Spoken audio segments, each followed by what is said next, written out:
Olá pessoal, nessa aula nós vamos trabalhar o movimento das relações humanas. A partir desse tema nós vamos perceber que os comportamentos e as subjetividades das pessoas começam a ser consideradas como importantes para aumentar a produtividade das empresas.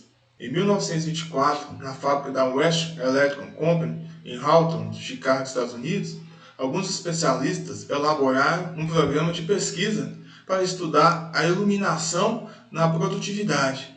Eles queriam identificar quais os fatores que influenciavam o aumento da produtividade nas empresas. Eles começaram com a iluminação, mas perceberam que a iluminação não influenciava, assim como horas trabalhadas e também salário.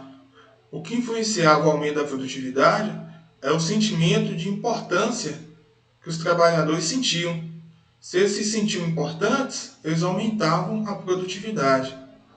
E também o fato do pertencimento a um grupo, que o grupo de trabalho definia a produtividade da empresa, se aumentava ou não a produtividade. Então o grupo ou a equipe de trabalho influenciava diretamente no aumento da produtividade. Compreensão dos benefícios de envolver os trabalhadores no planejamento da organização e no controle do seu próprio trabalho, e assim conseguir uma cooperação positiva e o consequente aumento da produtividade. Então as empresas começaram a perceber esses benefícios, de considerar os trabalhadores como importantes, de respeitar as opiniões dos trabalhadores, de ouvir o que os trabalhadores pensam. Então tudo isso começa a ser aplicado. A pesquisa em Alton, realizada por Elton Mayo, identificou isso. Identificou que as pessoas precisavam se sentir importantes. E muitas vezes, quando a supervisão era muito rígida, as pessoas diminuíam o ritmo de trabalho, reduziam a produtividade. Porém, quando a supervisão era mais flexível, as pessoas aumentavam a produtividade. Então, podemos perceber a importância das relações do grupo na influência da produtividade. Nessa época aqui, as pessoas tinham um sentimento de anomia nas empresas, principalmente nos Estados Unidos, porque o trabalho era como se fosse uma humilhação. As pessoas eram submetidas a formas de trabalho extenuantes, em questão psicológica. As pessoas eram condicionadas a trabalhar segundo o que era definido. As pessoas não tinham objetivos no trabalho, somente executavam atividades. Então as pessoas eram vistas como uma peça de uma engrenagem. Então esse sentimento de anomia é a falta de objetivo, a falta de pertencimento. Então, ainda nessa época tinha esse sentimento de anomia, principalmente nas fábricas nos Estados Unidos. É possível observarmos essas situações no filme Tempos Modernos do Charlie Chaplin. Se vocês não assistiram, eu indico vocês assistirem esse filme, Tempos Modernos. Ele vai mostrar como que era o cenário de trabalho em uma indústria dos Estados Unidos, como que os funcionários eram submissos, muitas vezes extenuados, que provocavam nos trabalhadores uma questão de alienação. As pessoas ficavam perturbadas. Então é uma forma de trabalho muito extenuante. Mayo chegou à conclusão de que eram mais importantes as relações humanas e os sentimentos. Então, para aumentar a produtividade, as empresas precisavam incentivar as relações humanas e também os sentimentos no ambiente das empresas. As pessoas tinham que se sentir à vontade, tinham que se sentir bem, o ambiente tinha que ser saudável. A teoria X e teoria Y. A teoria X fundamenta-se na certeza de que o homem é desde sempre preguiçoso, desobediente, desprovido de ambições e, quando possível, avesso a responsabilidades. A teoria X indica que, de acordo com o ambiente, o trabalhador pode ser criativo, disciplinado, responsável e auto-orientado para atingir os objetivos da empresa, muitas vezes assumindo espontaneamente responsabilidades. O que é essa teoria X e Y, pessoal? O Douglas McGregor, ele entendia que os estilos de administração influenciavam na administração dos funcionários. Os administradores que eram adeptos à teoria X, eles fundamentavam-se na certeza de que o homem é preguiçoso, desobediente, e os administradores ou gerentes que buscavam a teoria Y indicavam que, de acordo com o ambiente, o trabalhador pode ser criativo, incentivava mais a participação dos trabalhadores. Então, a forma como os administradores agiam junto aos funcionários influenciavam no jeito dos funcionários se comportar. Então, a visão dos gerentes, dos administradores sobre os funcionários impactava no comportamento das pessoas. Aí se criou essa teoria X e Y.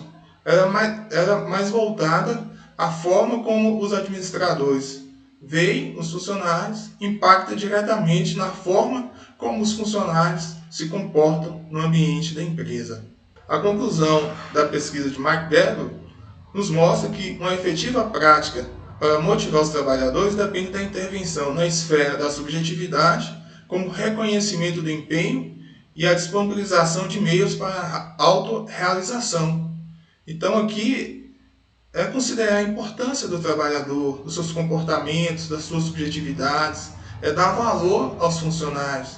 Isso é importante para aumentar a produtividade, aumentar a satisfação no ambiente de trabalho. Novos rumos à preocupação com a exclusão de trabalhadores.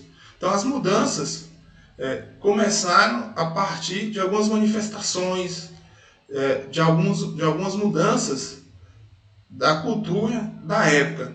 Isso aconteceu a partir de 1964, com a Lei dos Direitos Civis dos Estados Unidos, principalmente em questão da liberdade individual, em questão também do racismo, contra o racismo, contra a segregação racial. Em 1954, foi declarada inconstitucional a segregação de escolas, a proibição de separação de pessoas nas escolas devido à cor ou muitas vezes a origem racial. Então isso aqui foi muito importante para o acesso das pessoas a direitos iguais. Todas essas leis, elas vêm trazer direitos iguais ao trabalho, em questão de moradia, de liberdade. Em maio de 1968, influenciou profundamente o modo de pensar a liberdade, a universalidade, a prática da psicologia nos hospitais psiquiátricos e o papel da instituição no campo da saúde mental. Então, em maio de 1968, foi um marco muito importante nessa revolução, nessa nova forma de ver as pessoas, de considerar as pessoas assim de uma forma mais humana, pessoas que são pessoas de direito, que elas têm o seu direito reservado nas leis. E essa mudança aconteceu também nos hospitais psiquiátricos, que tinham muitas práticas ilícitas nessa época. Um momento marcante da conquista foi a Convenção número 159 da OIT, convertida em lei no Brasil, que milita em favor de ações combinadas entre Estado, sociedade civil e empresas para a efetiva inclusão da pessoa com deficiência no trabalho.